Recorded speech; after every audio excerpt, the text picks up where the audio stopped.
Hey, Lou.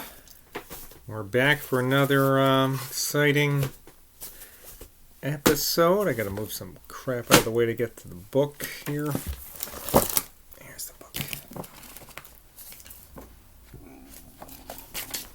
Excuse me. Here we go.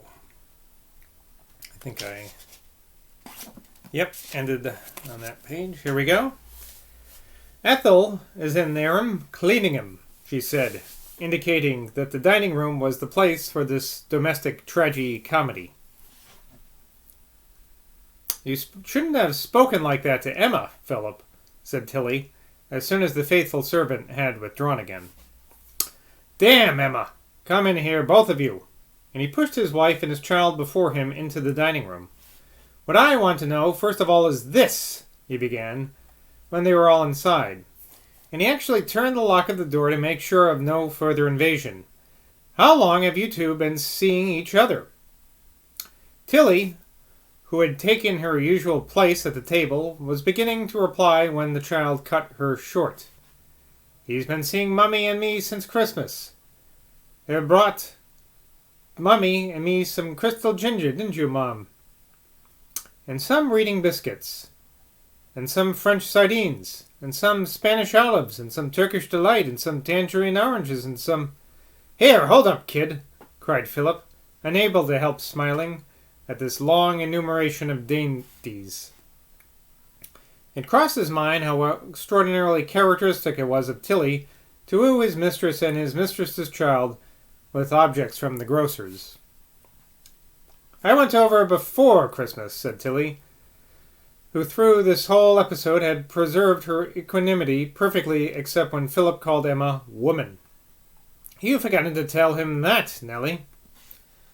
I always knowed, cried the child in a shrill voice, when she interrupted herself by staring frantically at the little blue flame under Tilly's polished hot water urn, and finally by stretching out a long, thin arm towards the strange object, feeling with extended forefinger to see if that queer flame was hot. That father wasn't my proper father, my mother pushing me away when she cried for he. But he might be my proper father. And she sidled up close to Tilly in the most coaxing and ingratiating way, and pointed with her finger at Philip, who now stood with his back to the fire regarding the pair with a bemused scowl. Tilly put one hand round Nellie's waist, and with the other began smoothing down the creases of her neck frock. Yes, child, she said hurriedly. I'm afraid he is. Though he hasn't been a very good father to you, not telling me about you long before this. She kept her eyes on the child's dress, and even began putting both hands to a place in the waistband that was held by a safety pin that had got loose. How could we know, kid? How could we know? Said Philip, addressing the child. That she would have liked little girls who belonged to robber bands and who trespass in wickwoods and let rabbits out of snares. She likes me, said Nellie with decision, and with one of her sudden impetuous movements she imprinted a quick, hot, excited kiss on Tilly's shoulder.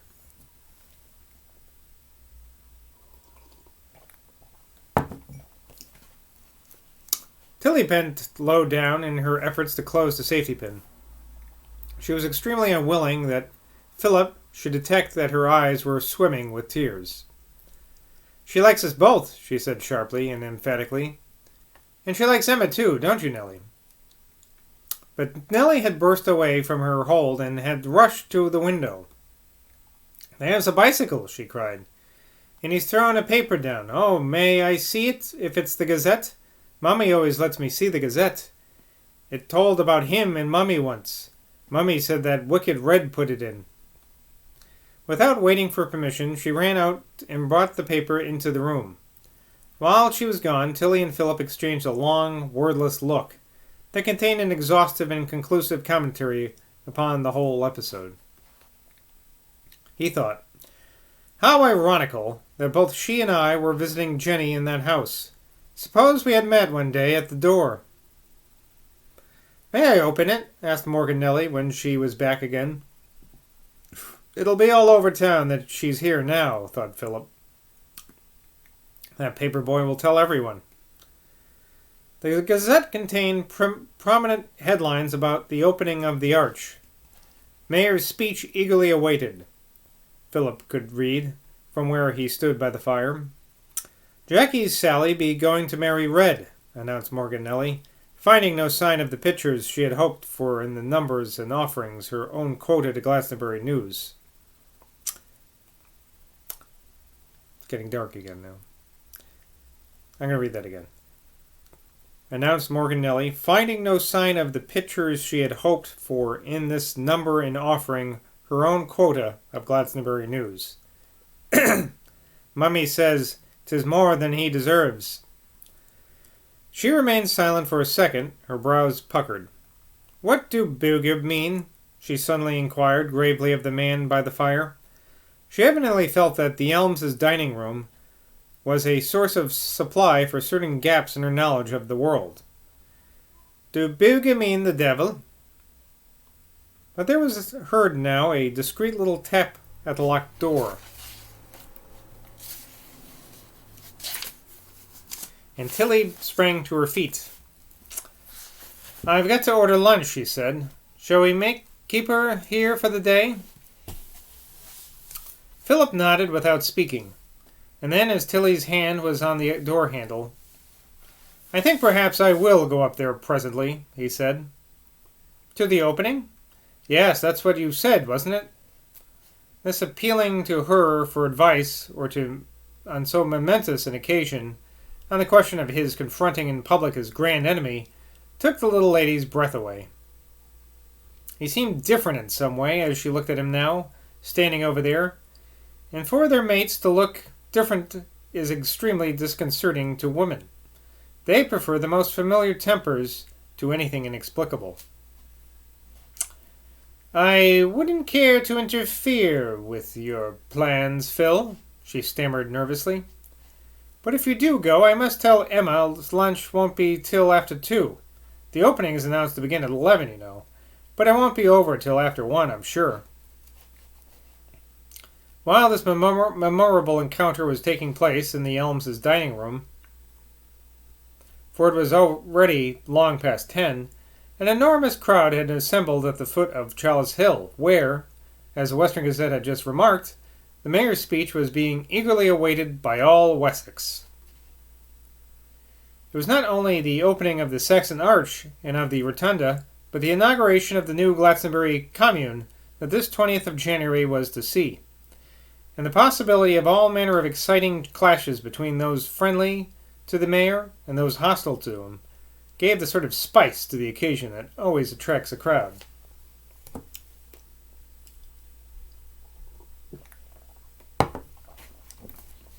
Tom Barter had come across to Northlow Street, puzzled as to what he and Tossie were to do that day with the twins, for Toss had left Benedict Street and had taken a furnished room of her own. Mary had made him stay and have a second breakfast with her, for she wanted to talk to him about Tossie and the children.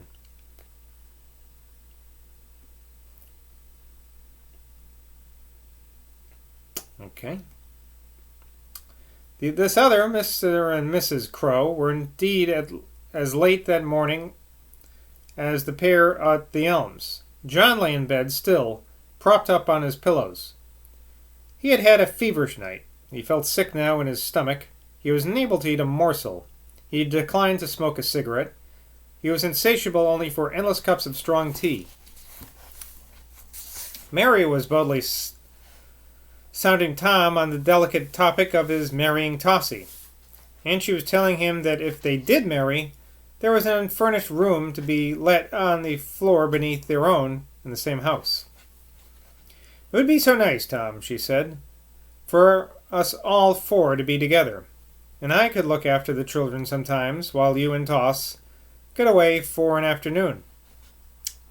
You don't think, muttered the cautious Tom, who was on his knees by the fire with the toasting fork, as he glanced furtively around at Mary, afraid of being rushed by a conjunction of feminine influence out of some precious bachelor freedom whose benefits he might be forgetting at this time. You don't think that being married would spoil it all? Spoil it for you or for her, do you mean? Asked Mary, wondering a little in her own mind exactly why she was pressing their old friend so hard. But he used to live so miserably, she thought, so squalidly and miserably. For both of us, murmured Tom. You don't want any more toast, do you, if he's not going to have any? For both of us. I might feel caught, and she might get, I don't know, heavy and domestic, and stop laughing and all that. She isn't so very thin now, Tom, is she? Shut up, Mary. You know what I mean. You know how girls are when they get settled. I couldn't bear it for Toss to change a single bit. She won't change, Tom, she won't change. I'd be ready to bear all your reproaches, old friend, if she did. So well do I know that she won't. And I don't think very much that you will either, she added archly, smiling down at him with her hand on the toast she was buttering. John turned his face away from the scene at the fire between his wife and their friend. He was not at all sure at the bottom of his mind that he wanted Tossie and Tom established in the same house. What a demon I am, he thought. I love old Tom when I've got him to myself, but those mixings up, good Lord. How do you feel now? Inquired Mary, turning to him when she and Tom were settled at the table. He refused to meet her eyes. I'm a devil, I'm a devil, I'm a devil, he muttered without a thought of Barnaby Rudge's raven. I don't know what that reference is to, I forget. Barnaby Rudge's raven. Don't keep bothering Mary, he groaned peevishly. You know what's the matter with me, and so does Tom. You're not getting jealous, are you, old chap, because I've got your place? Chuckled Barter. Mary thought to herself, how dangerously these men fool each other. Doesn't he know that when he says a thing like that, he makes John hate him so much that he could strike him dead? I hope you realize, John, she said, that nothing will induce me to let you go to that thing this morning. You've got nervous prostration, that's what's the matter with you, and you're going to stay in bed. So that Tom can take you to Hill, I suppose? I thought something like that was in your mind. Mary said to herself, I must be more careful. Oh, these men, our jealousies are serious or nothing. But with them, she had already come to the conclusion that under a certain Cannikin-clink brusqueness, like that of Iago, her husband concealed black holes of malice that went down to the nether pit. This judgment was not quite accurate. John's fits of mitching malacho came and went like the weather. Often when she thought he was most affectionate, his heart had turned as cold as ice. And again, when she fancied she detected a business of malicious aloofness, he was merely worrying because he was afraid he was going to have dyspepsia. Dyspepsia. If you can't go, she said emphatically, I shan't go. Tom can take Tossie and leave the babies with us here. Why don't you do that, Tom? Toss would love to see the crowds and hear the speeches. Barter admitted that so far that they had been unable to find anyone to leave the twins with. All Glastonbury seemed resolved to be at the Trellis Hill this morning. They finished their meal in silence, John feverishly querulousness exercising a discouraging effect upon them. Do you want me to come over with you, Tom, and get the twins? She asked, as soon as they were done. It's after 10, and you and Tossie should be starting if you want to get good places. As soon as Barter and Mary had departed on this errand, John Crow struggled up from his bed and somewhat stiffly and weakly stood erect upon the floor. Yes, he felt pretty wretched, but it tickled his vagabond fancy to trick the two people he loved best in the world, and he set himself obstinately to put on his clothes. When he was dressed and had his overcoat on, he went to the sink and sponged his face with cold water. This made him feel a little bit better, and moving to the table, he filled Mary's teacup with milk and poured it down his throat. And with that, well, that went by pretty quickly today, I thought. I'll leave it for today.